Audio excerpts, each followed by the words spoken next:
All right, the champ is here. Aljamain Sterling, UFC bantamweight champion, just 3 days removed from UFC 259, where you won the title. Maybe not in a fashion that anybody expected, but it happened. It went down the way that it did.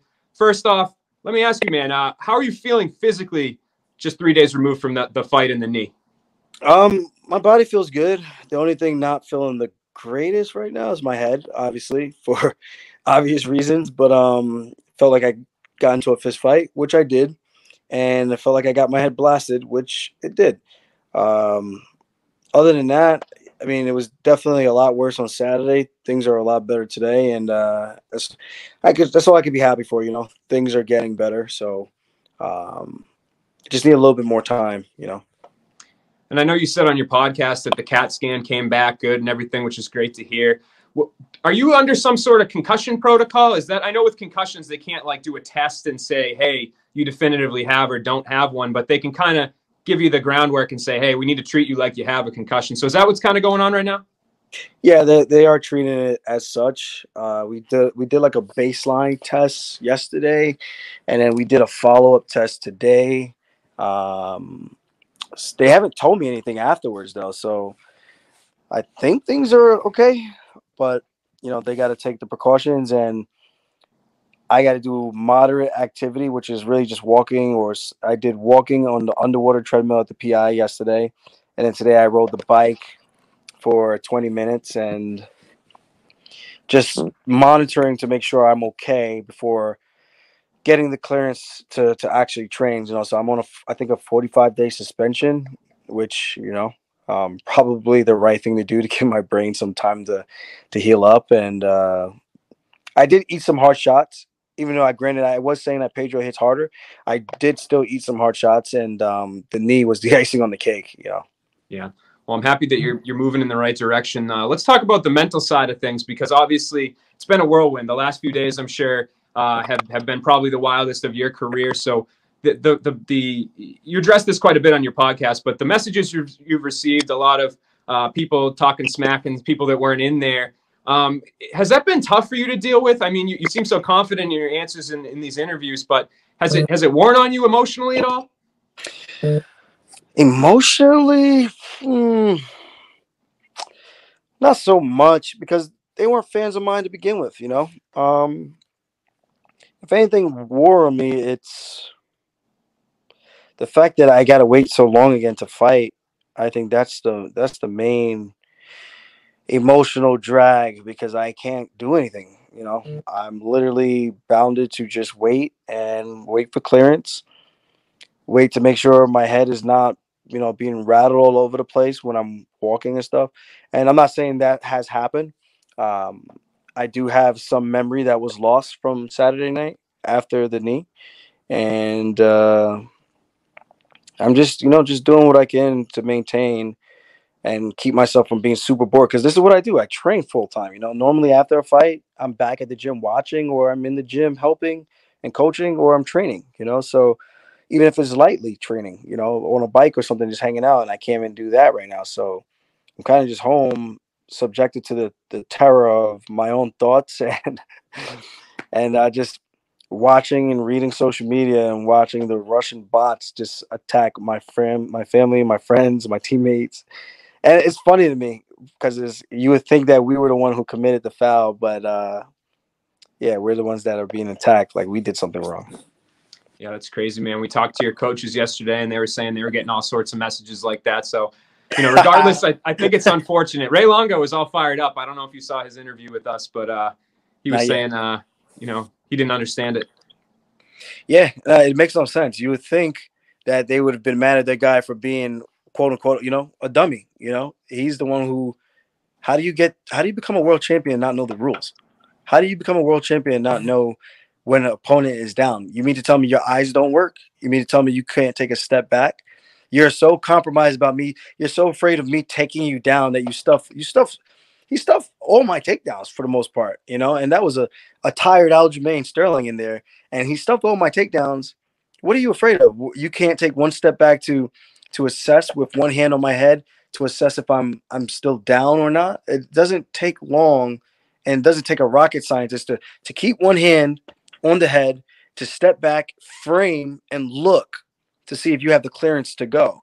So that's all on him. The guy's an idiot for that. You know, it was a great fight. He did some good things, capitalizing on my mistakes, me spitting too much and everything, hitting those trips.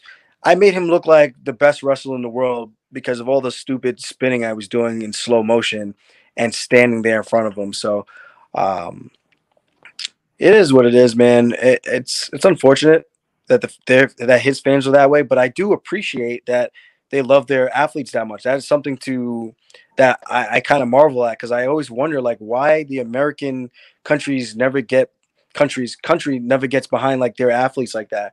Yeah, people start. I saw people saying like, "Oh, you hold a Jamaican flag." I'm like, dude, there was a point where I never had any flag, and you guys still never got behind me, and not even just me, all the other athletes who are American born, you guys go with everyone else who's from all these other countries, which is fascinating. I'm not saying you can't be appreciative of all the talent, but it's nice to see them rah for their guys. I just wish we were more like that, but we're not. It's so weird. And I was born in the States, but I was raised in a Jamaican household with Jamaican parents and grandparents, so I don't know. Yeah, minus the pictures of genitals, right? We could do without American fans Oh, sending yeah. sending stuff like that. That one I don't understand. I don't know if you speak Russian and you could read into that message a little more, but No, I've been studying Russian. My sister's taking it in college right now, and I've been taking it as well. I was hoping to learn a little bit to have some banter with Jan, but it didn't work out the way I thought. It's a much harder language to learn than I thought it was going to be. For sure, man. Yeah. Yeah, absolutely. Well, I look forward to that in the rematch. And let's talk a little bit about you. You touched on it a little bit there, but what do you think you can do differently next time? I heard Henry Cejudo's apology to you, and he said he felt like you were fighting for a 3-round fight for 5 rounds. That was the kind of the expectation you had. Do you agree with that assessment? Is that kind of the big change you have to make, or do you think there are other things? He's right in a sense, and I told him this in person. The difference was that if he actually saw my training, he would know, and everybody else would know, that I can actually keep that pace for 5 rounds. And it bothers me that I got that tired so quickly halfway through the second. And I don't know what I'm blaming it on, but I think there's a couple of pieces of things that I've done differently. My water load, for one, I never water load. I did a full-on water load. I trusted the UFC PI to help me with that. And it worked great for the weight cut. And the weight came off, but I cut 7 pounds the night before on a Thursday night. Something very different that I don't do. And the strength and conditioning was a little different.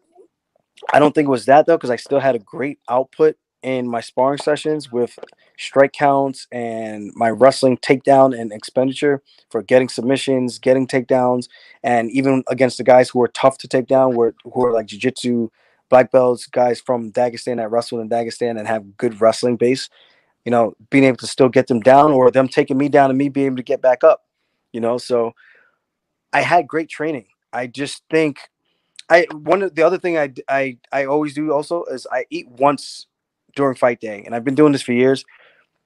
It's always been a weird thing for me to eat too close to the fight, because sometimes I've thrown up or I just feel bloated.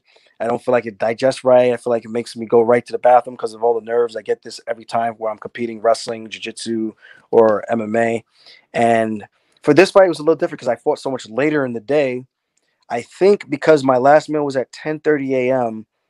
and then not fighting till 8, I didn't eat again till later that night, about 11:30 at night, where people saw that those videos that people were taking of me looking at the belt that they brought to the house, because I left the belt. They brought the belt to the house, and people were taking videos of me, and I was licking my fingers because I was trying to eat. I was trying to eat. I mean, I didn't eat all day. I mean, so I think that might be the thing, because I felt my energy going into that back room when we were warming up or getting on the bus. I didn't feel good. I felt weak. I felt like I was fatigued, and I just felt like something was just wrong. And if I had a performance like that on a compromised gas tank, then it is what it is. I think the future is bright. I just got to make a little bit of adjustments, and I carry out that first round pace, which is scary. It's scary to watch. I'm telling you guys, like, I know what I could do. The guys on the team, they know what I could do. The coaches, they know what I could do, and I've done it in training. I just got to do it out there now for the world to see.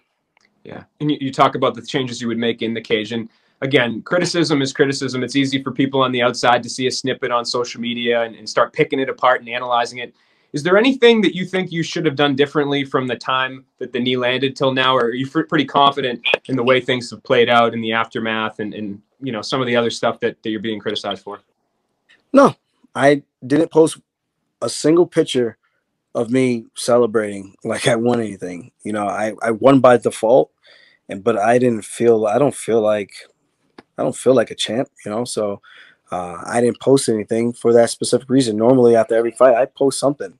I post something in celebration of what happened. I made a post of me being out with my fiance, not me having the belt because the people want to put it on my shoulder. It's like, yo, you deserve this. No, no, no, you deserve it. Put it on. Put it on.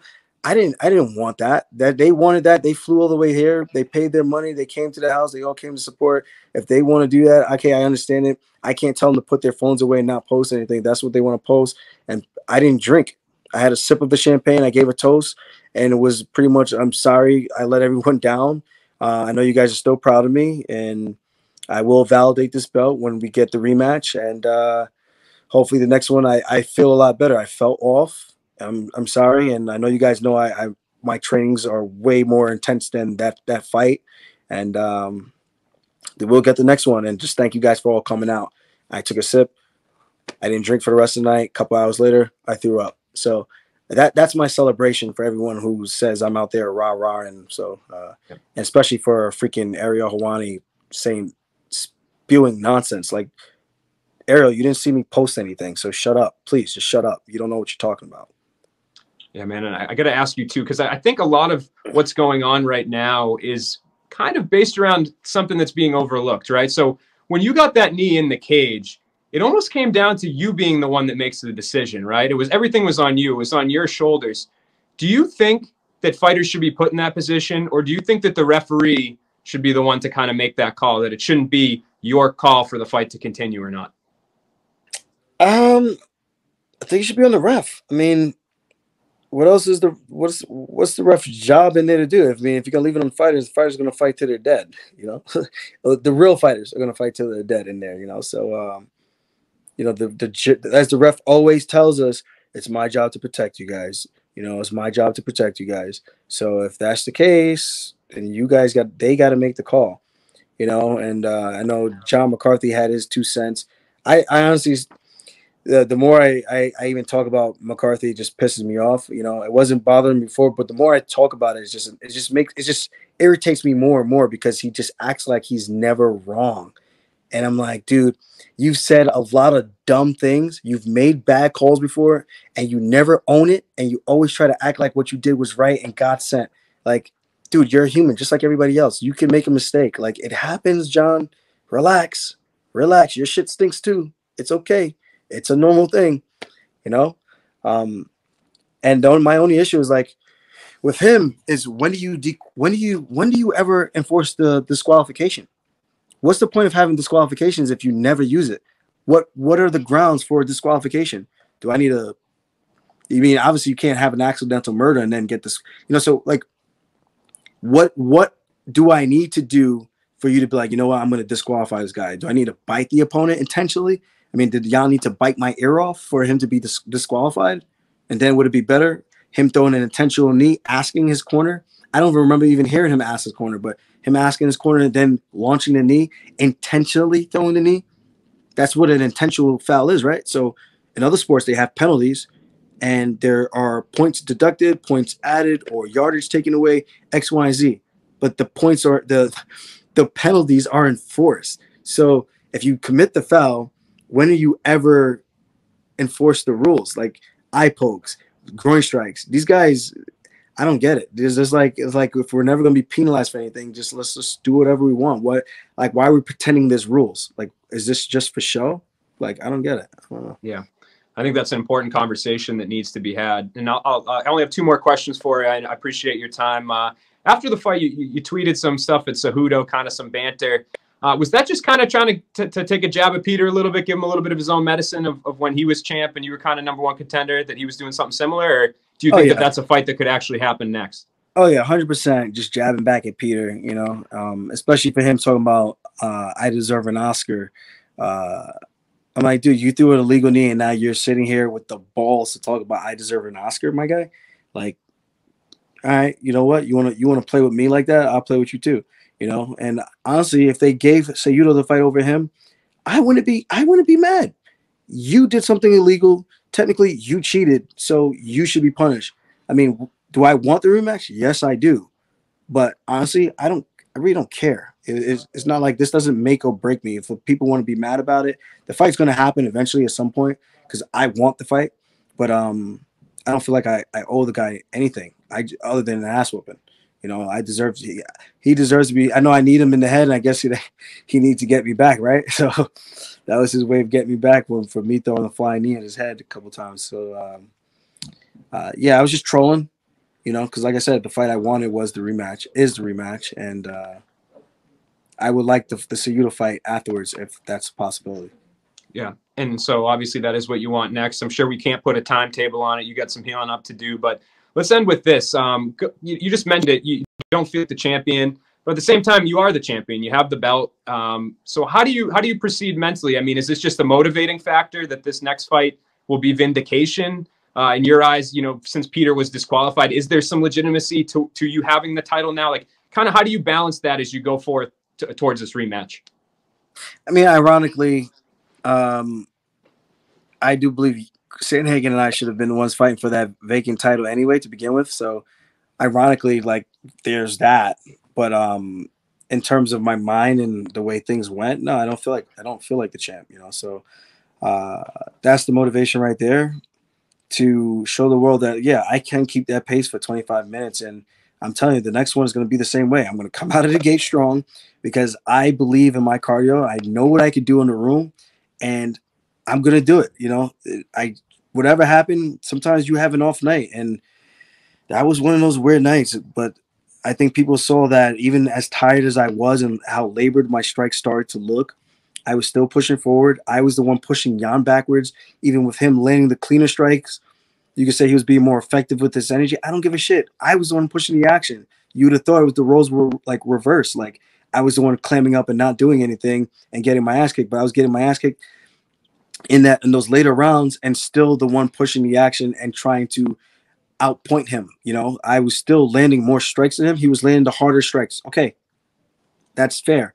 But I was still landing more than he was. He was tossing me around. Okay, that's fair. But I was the one still getting up and showing my heart and showing that I never quit when I'm in there. I'm always going to try to find a way to win as long as there's time on that clock. So I think the fans definitely would, or maybe they do, maybe they don't. Maybe they appreciate that in terms of my tenacity and how I come to the octagon. But I plan on coming out of the gate the same exact way. So I hope he's ready for that.